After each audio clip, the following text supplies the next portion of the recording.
Hi అండి అందరికీ ఎలా ఉన్నారు? బాగున్నారా? మేమైతే చాలా బాగున్నాం. మీరు కూడా అందరూ బాగుండాలని కోరుకుంటున్నాను. నేనైతే చాలా రోజుల తర్వాత లాంగ్ వీడియోతో మీ ముందుకు వస్తున్నాను. ఇప్పటివరకు వీడియోస్ చేస్తున్నానులే కానీ అన్నీ షార్ట్సే చేస్తున్నాను. లాంగ్ వీడియోలు అయితే చేయట్లేదు. ఇదే లాంగ్ వీడియో స్టార్టింగ్లో చేశాను, తర్వాత చేయలేదు. ఏంటంటే వీడియో ఎక్కడికి ఫంక్షన్కి అటెండ్ అయినప్పటికీ వీడియోస్ అయితే తీసుకుంటున్నానులే కానీ దాన్ని ఎడిట్ చేసి పోస్ట్ చేయడానికి అయితే చేయలేకపోతున్నాను. ఇక షార్ట్స్ అంటే తీస్తున్నాం కానీ లాంగ్ వీడియో చేయలేకపోతున్నాను. దాన్ని వీడియో చేయడం అందరూ అంటారు కానండి, చాలా కష్టం. లాంగ్ వీడియో చేయడం అంటే ఆ వీడియో తీసుకోవాలి, దాన్ని ఎడిట్ చేసి దాన్ని ఎక్కడ కట్ చేయాలి, మళ్ళీ వాయిస్ ఓవర్ ఇవ్వడం దీనికి పెద్ద ప్రాసెస్.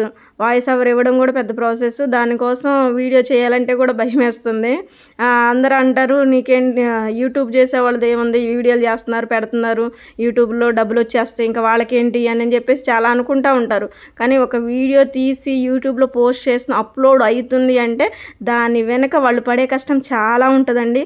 ఒక్కసారి ఒకరిని ఒక మాట అనే ముందు అది కూడా ఆలోచించండి. మీరు ఇంట్లో ఆడవాళ్ళు మీ వీడియోలు తీయడం, ప్రతి ఒక్కళ్ళు పెట్టడం, ఇది ఒక ఫ్యాషన్ అయిపోయింది అన్నట్టు చాలామంది చాలా రకాలుగా మాట్లాడుకుంటూ ఉన్నారు.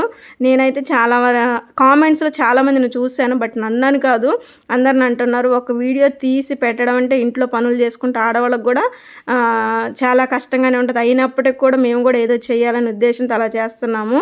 ఇక్కడ మాకు సాంగ్ పాడే అవకాశం వచ్చింది. మేమైతే సాంగ్ పాడాము ఫంక్షన్లో. మేము సాంగ్ పాడుతుంటేనే టైం అయిపోతుంది, లేట్ అవుతుందని చెప్పేసి వెనక పెళ్లి కూతురికి ఫోటోగ్రాఫరు ఫోటోషూట్ చేస్తున్నాడు. వాళ్ళిద్దరు ఫొటోస్ దిగుతున్నారు. ఓ పక్కన ప్రేయర్ నడుస్తూనే ఉంది. మేము పాడడం అయిపోయిన తర్వాత ఇక్కడ చిన్నపిల్లలకి సాంగ్ పాడడానికి అయితే అవకాశం ఇచ్చారు. పిల్లలు కూడా సాంగ్ పాడుతున్నారు, చూస్తున్నారు కదా. ఇక్కడ మీకు కనిపిస్తుందా, రైట్ సైడ్లో ఒక జడ వేసుకొని ముందుకేసుకున్న పాప, ఆ పాప వచ్చేసి మా పాప అండి. మా పాపను ఆల్మోస్ట్ మీరు నా వీడియోలో చూసే ఉంటారు. తను పాట పాడుతుంది. మా తర్వాత వాళ్ళకు కూడా ఒక అవకాశం ఇచ్చారు. వీడియోస్ ఎడిట్ చేయడం ఒక ఎత్తు, దానికి వాయిస్ ఓవర్ ఇవ్వడం కూడా దానికి చాలా పెద్ద ప్రాసెస్. వీడియో చేసే వాళ్ళకి తెలిసి, ఏ పైన అయినా కానీ చేసే వాళ్ళకి తెలిసిద్ది ఆ కష్టం ఏంటో. పైనుండి అంటారు కదా, దిగినోడికే తెలిసిద్ది లోతు, పైనుండి చెప్పేవాడికి ఏం తెలిసిద్దని.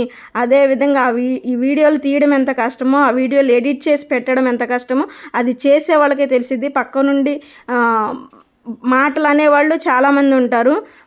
ఆ వీడియోలు చేసేవాళ్ళు అటువంటి మాటలను కూడా మీరు ఏం పట్టించుకోకూడదు. మన పని ఏదో మనం చేసుకుంటూనే పోతూ ఉండాలి. ఒకరేదో అన్నారని చెప్పేసి మనం ఆగిపోకూడదు. అనేవాళ్ళు అంటూనే ఉంటారు, ఎక్కడైనా ఉంటానే ఉంటారు. అటువంటి వాటిని మనం పట్టించుకోకూడదు అని నా ఉద్దేశం. మీ ఉద్దేశం ఎలా ఉందో కామెంట్ చేయండి. నా ఆలోచన అయితే అలా ఉంది.